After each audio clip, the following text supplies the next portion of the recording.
Hey everyone, welcome to the Restoration Podcast, a podcast of hope and healing.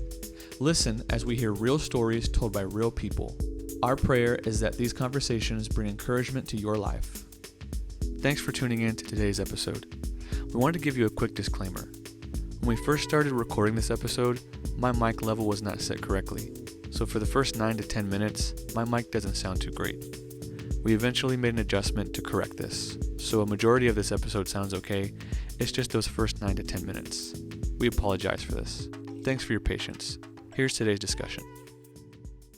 Today we have Pastor Aaron that we're going to get to know a little better, get to learn his story, get to learn a little background on him. Let's start off with a little lighter note. Oh boy. Pastor Aaron, tell us the funniest story you can think about that of something you did or cringe story that you have from high school. From high school? Okay, how about when I was teaching high school? Does that work? Same thing. So I taught band in a small town in Missouri called Conway, Missouri for 4 years. And I also taught elementary music. Anyway, so I was the band director, and this band program, it was a small one because it's a small town. And being from Texas, I remember in my interview, I asked them, I said, what's expected at football games? You know, what's the band expected to perform? Like a field show, just in the stands? And the admin, they were like, we don't have a football team here. And I was like, what? And so I quickly learned that we didn't do field marching, for those of you who know what that is. So they only do parades. Okay, so parades in these small towns in Missouri for these band programs are a huge deal. They're competitive, and they place, they get trophies, they get critiqued. And that's totally new to me, you know, but this is their big deal. So it was a Friday before a parade, and I'm scrambling, getting kids sized for uniforms because it's a small program, so it was a one-man show. I didn't have an assistant. I didn't have a tech director or nothing. Yeah. So I'm like measuring kids, trying to get things. It's really stressful. And I'm helping a kid, and then behind me, I hear someone say, Mr. Perales, and I was so frustrated because, like, time is limited.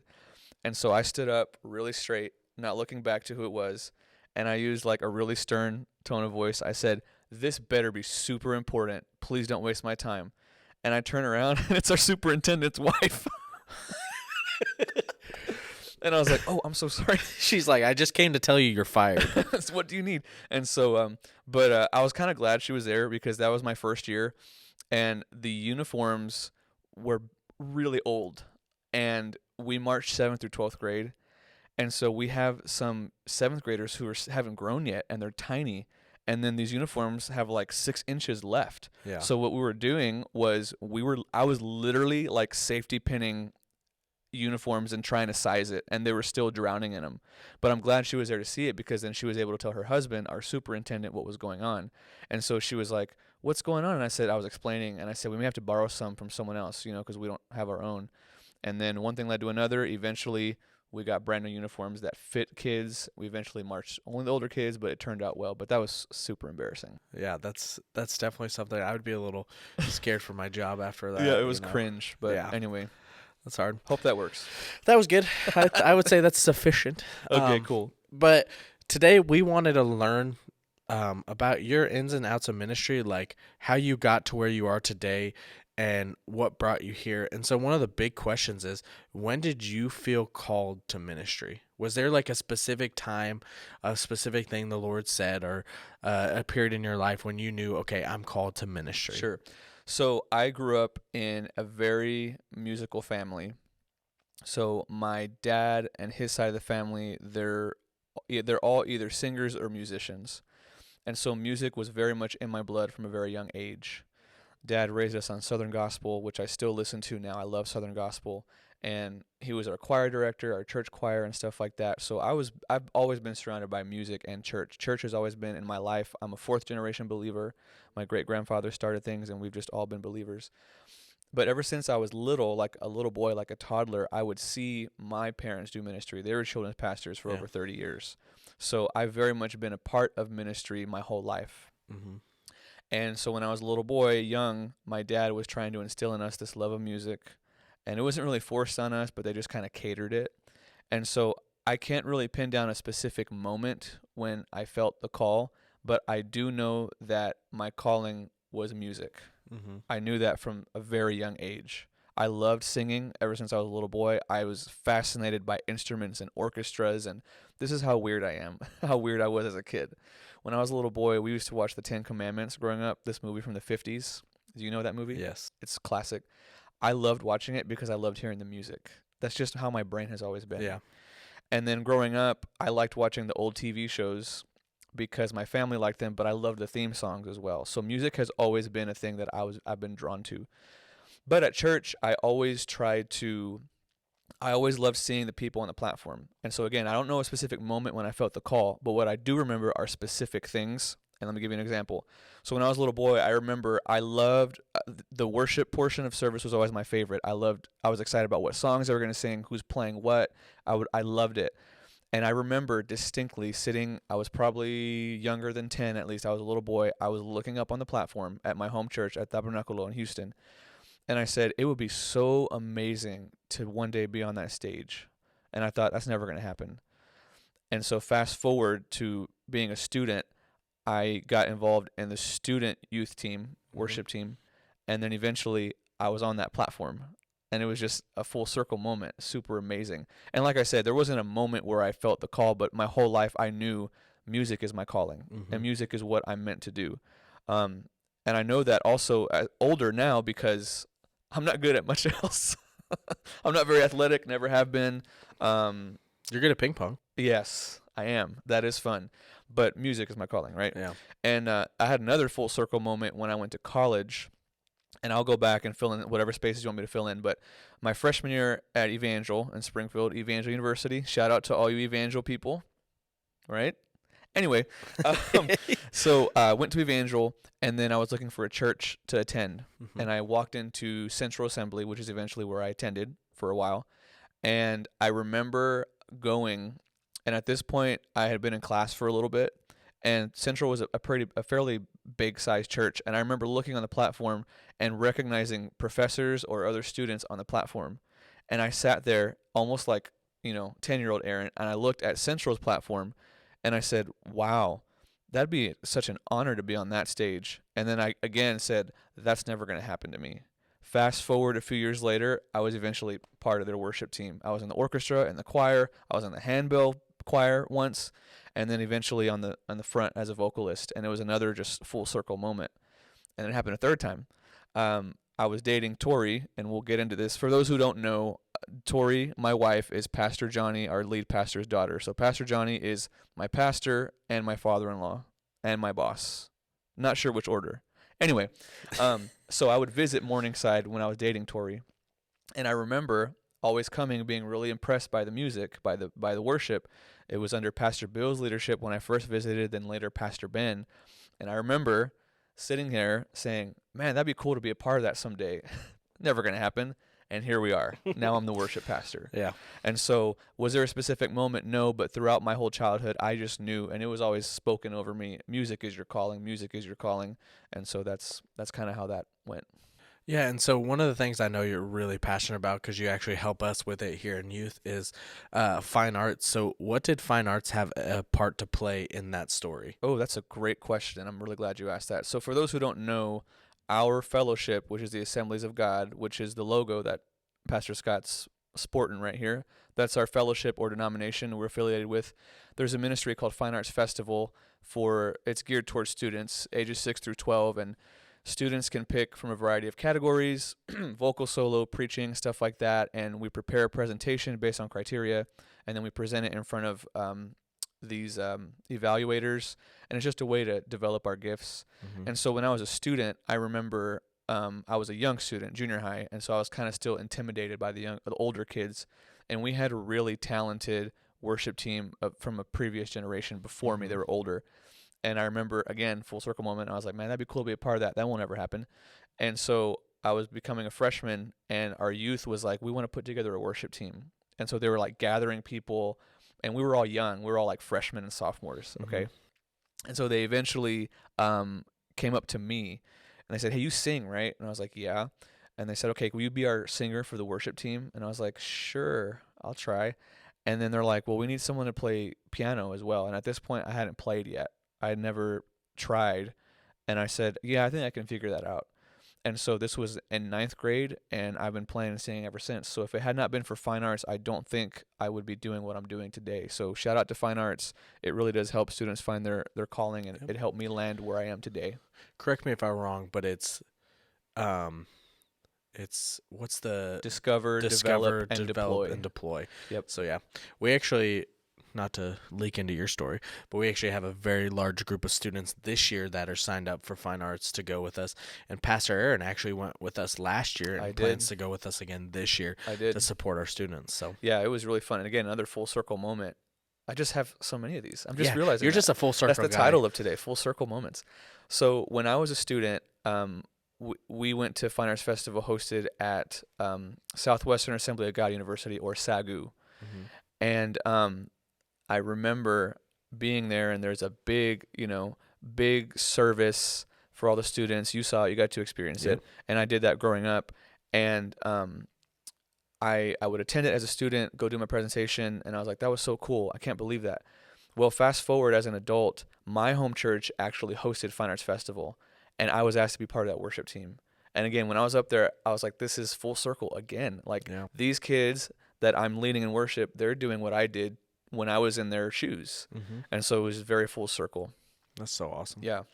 So we've got to see a little bit of the spiritual. So tell us about the personal life. How did you meet Tori, and how did that relationship develop and turn into what it is today? Tori, my wife, we've been married for 6 years now this year. And she's the absolute love of my life, someone that is way out of my league. I don't even know why she married me. She hates when I say that. But so we met in college at Evangel. Uh-huh. We met my sophomore year. I actually dated a girl pretty seriously when I was in high school for 2.5 years.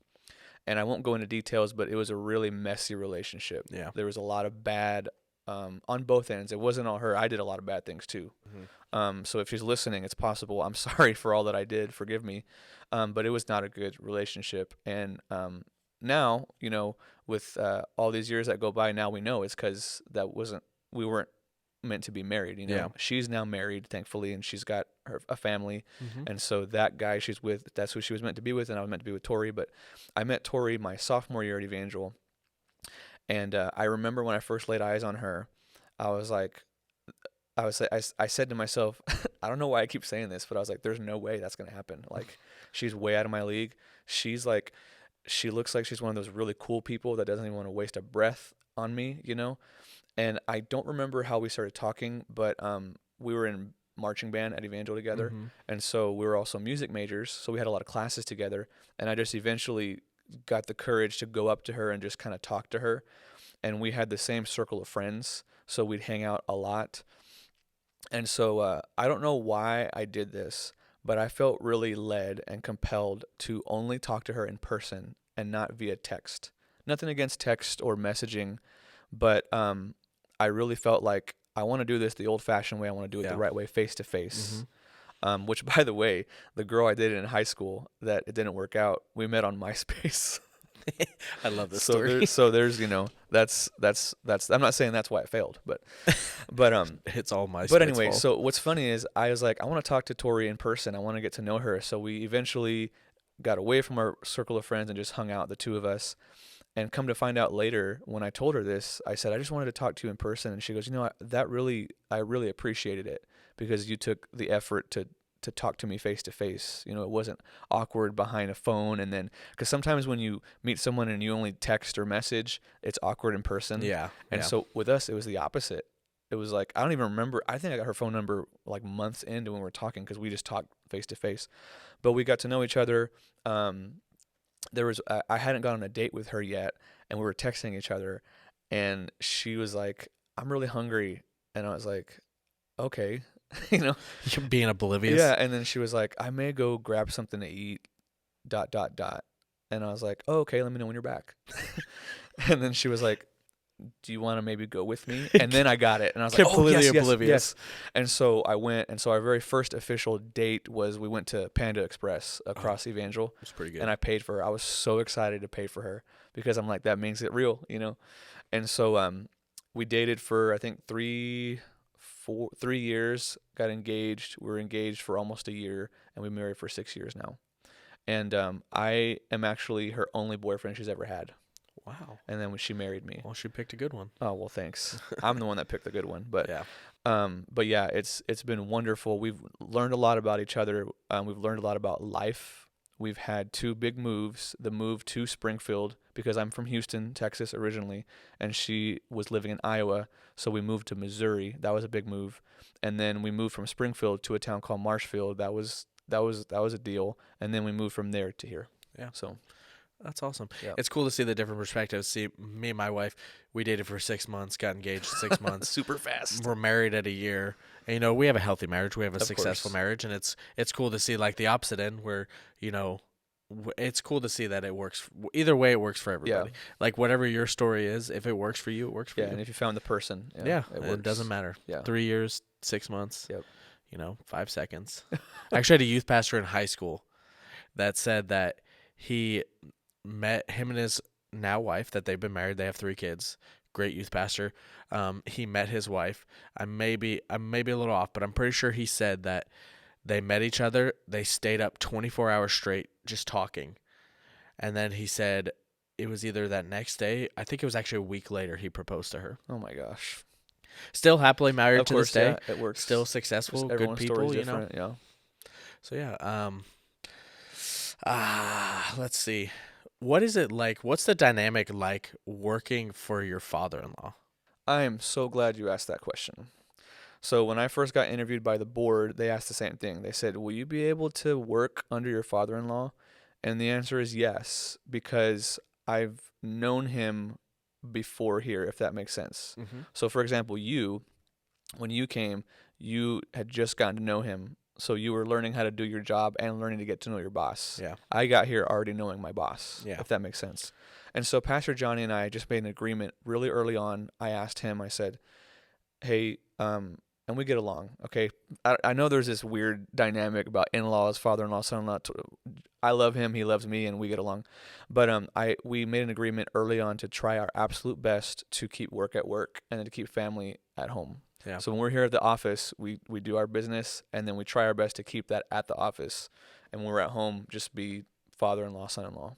Yeah. So That's awesome. yeah, Yeah, I love Pastor Johnny. yeah. And I see what you're saying, getting to know him. When I first started, that was a part of it, stepping into this church. I was Yeah. only here for a few months, and then I stepped on the staff, and it's like, not only am I getting used to a new church, but Yep. I'm getting used to working under a new pastor, Yep. getting to know that pastor, and, getting to know Pastor Johnny and his heart has been one of the funnest things about it, Yeah. because he's got such a great heart for people and Yep. this community, and not only just this community, but the missionaries that we get Yep. to serve and we get to be with. So it's one of my favorite parts about working here. Yeah, it's fun. He's great.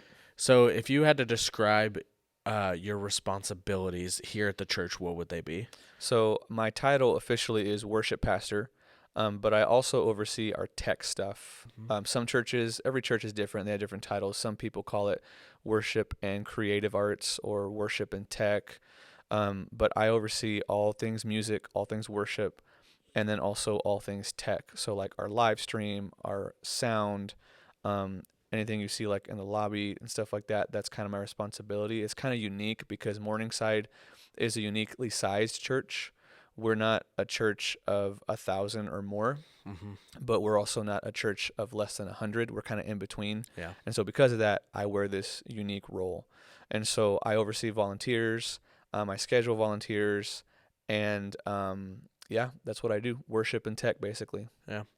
Yeah. So, what would you say when you stepped into the position you stepped into? What was like the hardest transitional part of it?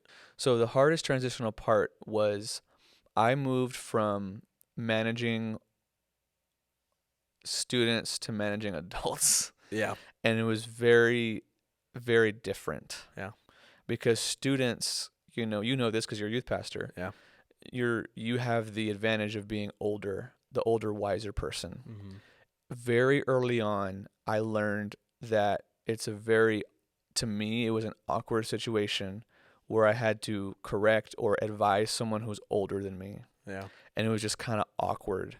Yeah. But now I've learned, and I wish I would have known this when I first got here, these people that serve, which by the way, we have some of the best, most anointed worship and tech volunteers here at Mm-hmm. Morningside. They just want someone to lead the charge. Yeah. They don't care how old or how young I am or whoever is in this position. They just want someone in that role, and I wish I would have just accepted that right away. But Yeah. that was difficult. I was like biting my tongue a lot or not saying what I wanted to say because I'm thinking about what they'll think of me or whatever. But I've learned that. Yeah. And I've also learned that ministry never sleeps. Yeah. And so even if I'm not at the office, sometimes I got a phone call one time, 11 p.m. A friend, and we opened a like 3-way phone call or whatever, and we just talked with each other. Someone needed someone just to talk to, and I hung up and I told Tori, I said, this is ministry. You know what Yeah. I mean? And so that was it. So those are the two things: going from students to adults, and then that ministry never sleeps. People always need help. People always need hope and healing. Yeah. And so it's not like I only get called on Sunday and Wednesday. Yeah. People always need help, need prayer, Mm-hmm. and that's been different. Yeah. Yeah. I think we have a very unique opportunity, especially in the area we're at, because we have such a solid group of people that go here. Yeah, And so it's been a unique, and that's something I learned too, stepping in the youth pastor position was, they're not often looking for someone that's older or someone they just want wiser. someone to They step want up. someone to step up. Yep. And that was one of the struggles I struggled with too, Yep. was I was like, man, I'm talking to a leader that's been here. Yeah. Nicole and Steve Joy, they've been here for, I mean, they've been going to this church for Right. 30 plus years, Yeah. and serving in the youth almost just as long. And it's like, how do I go from them not knowing me at all Mhm. to being their leader? Yep. And so it was one of the things that it was a unique opportunity on Mhm. growth and learning and stuff like that. What would you say has been the greatest joy the thing that has brought you the most joy in this job? The thing that's brought me the most joy is I just sometimes can't believe I'm doing this job. I was actually just a fun fact about me. I journal. I've been journaling my life for the past like 11 years, and we'll dive into that another day. But I was just journaling the other day, and I wrote, I cannot believe that I do this full time and I get paid to do this. Mm-hmm. What do I love most other than Jesus, my Savior, and all that is music. I love music. I love worship, and I get paid to do just that every week, and I get Mm-hmm. paid to lead people in doing it. And I wrote down, I said, if 29-year-old Aaron went back in time to 10-year-old Aaron, that little boy that I mentioned earlier that was looking up and said, I wish I could be there. If I would have told 10-year-old Aaron, you're going to be a full-time worship pastor and you're going to do all these things, I would have been like, what? No way. You Yeah. know what I mean? And so that's been amazing is I can't believe that I get paid to do what I love. Yeah. I love music. I love worship. I love church. I love people. And this job is just a combination of all those things. It's such a great honor to serve in this role. Yeah. And I'm just thankful that this church gave me the opportunity to do that.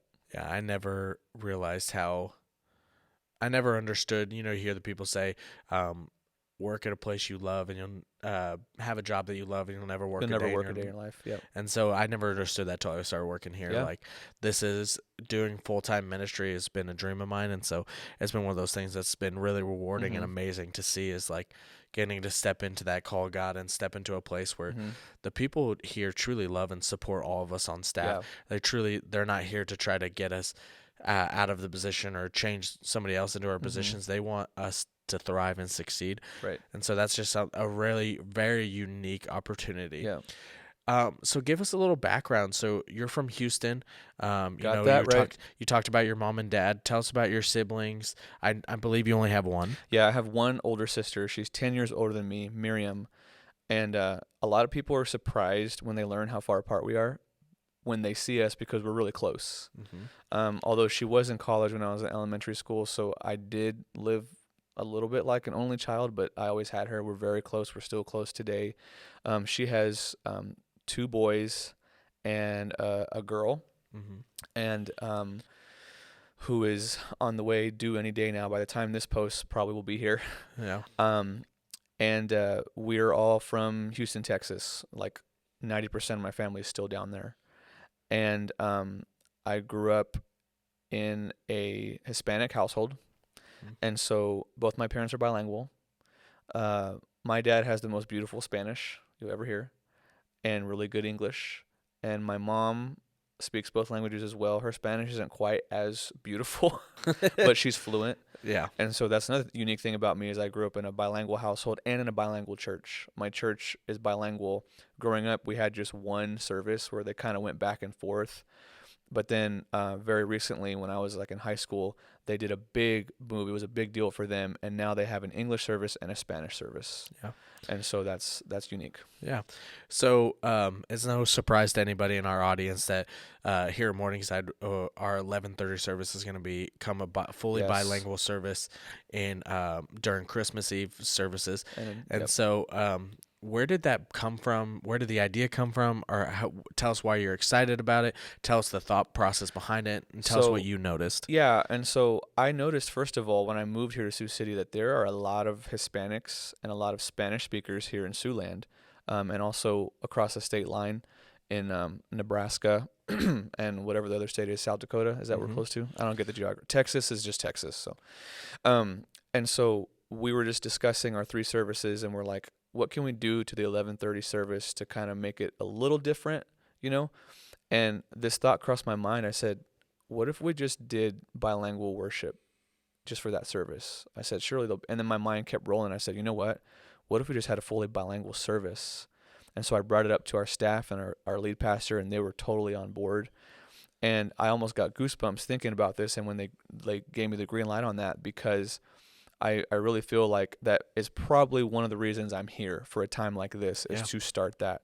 Now, I don't know if only the Lord knows how it's going to go, if it's going to be a great success or if it's going to like totally crash and burn and I'll take total responsibility for it. But it also gets me emotional because nothing against the English language, okay? There is something powerful and something spiritual about singing and worshiping in Spanish.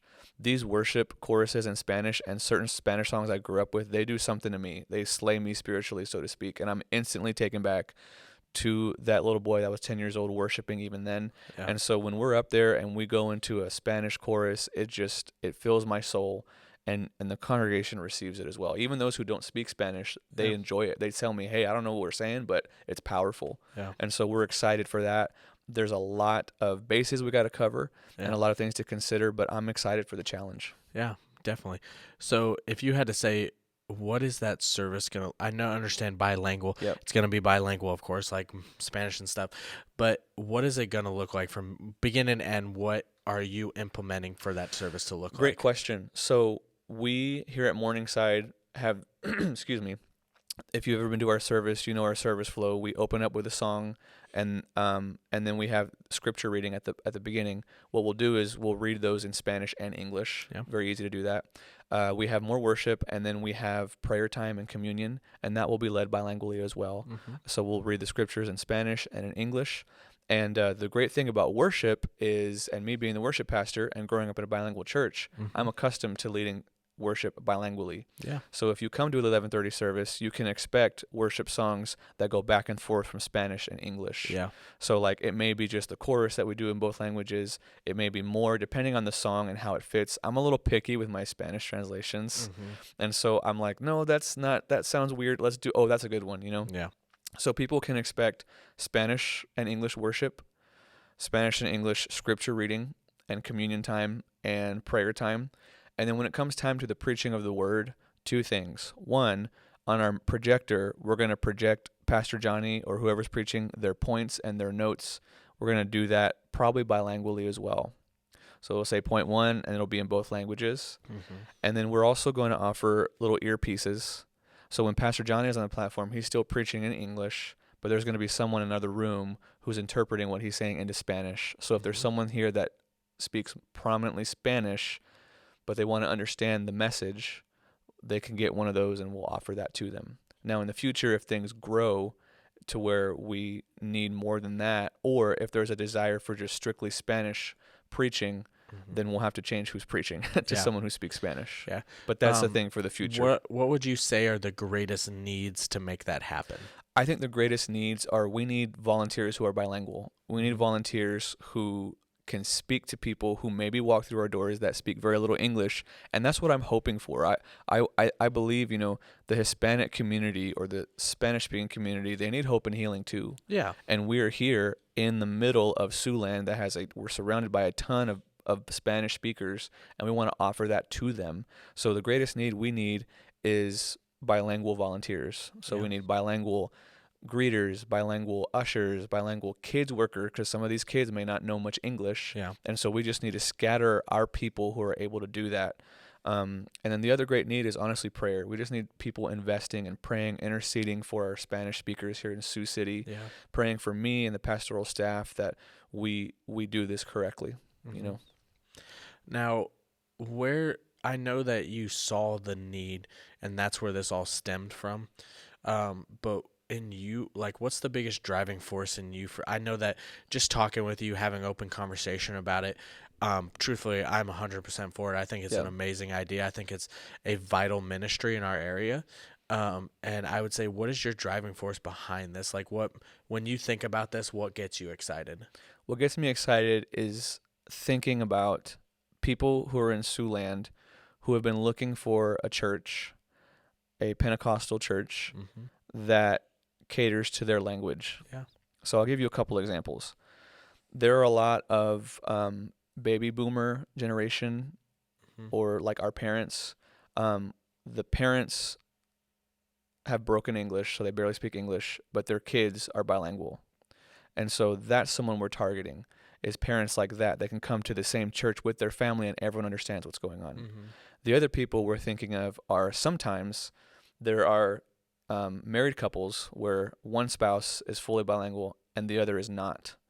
And it's very hard for them to attend a church that's all in English where one spouse will understand, one will not. Yeah. We're hoping to have them come to the same. Yeah. And the other people I'm honestly excited about are people that speak barely any English. I want them to come and understand what's going on and, again, receive hope and healing. Yeah. And that's what gets me super excited. And we have a surprising number of members that are bilingual, that do speak both Spanish and English, and I know they'd be all in on it. And those are the people that I want us to lean on and to ask to serve and to be there for. Yeah. And those people have influence of other bilingual people and Spanish speakers, and it just gets me excited. Yeah, that's so awesome. Yeah. So, last little question. You asked me this question from when we did mine. What is an embarrassing story of something that's happened to you since you've been on staff here at Morningside? Do you have one in mind of me? I have two in mind. I'm going to share one. Okay. So here at Morningside, we do communion on a regular basis about twice a month or so. Now you know? This story is great. Okay. It's so embarrassing. Absolute gold. So we kind of rotate the pastor who opens up and welcomes and leads communion. And it was my week to lead communion. And I was all dressed up because I knew the camera would be on me, and I was wearing it. And for those of you who are familiar with communion, you'll understand this. They're the little cups, and there's like a film, like a plastic thing that is sticky, and you have to peel it open, and there's bread under that. Then there's another layer that's sticky, and you open it, and the juice is under that. And so it's something you do a million times, but there's just something that happens to you when a room full of 200 plus pairs of eyeballs are staring at you, all the lights are on you, and then there's a camera streaming to only the Lord knows how many people. And so your brain does not operate the same way when you're under that kind of pressure. And so it came time for communion, and the camera's on me, and I'm like, you can be seated, and I'm reading the scriptures and praying and stuff. And I realized that I hadn't opened it. Usually what I do is, or what Pastor Johnny does a lot, is he pre-opens it and has it on a little table. So that way he just picks it up and it's ready to go. I lead from behind a keyboard, so it's a lot like this. There's a boom stand, so my hands are free. Yeah. But I when it came time to open the cup and all that stuff, I realized I hadn't opened it. And I didn't want to sit there because, again, if you're familiar with this, you know, sometimes it takes longer than you think. And I didn't want to stand there awkwardly and be like, hang on, guys, hang on. I got to get more. Okay.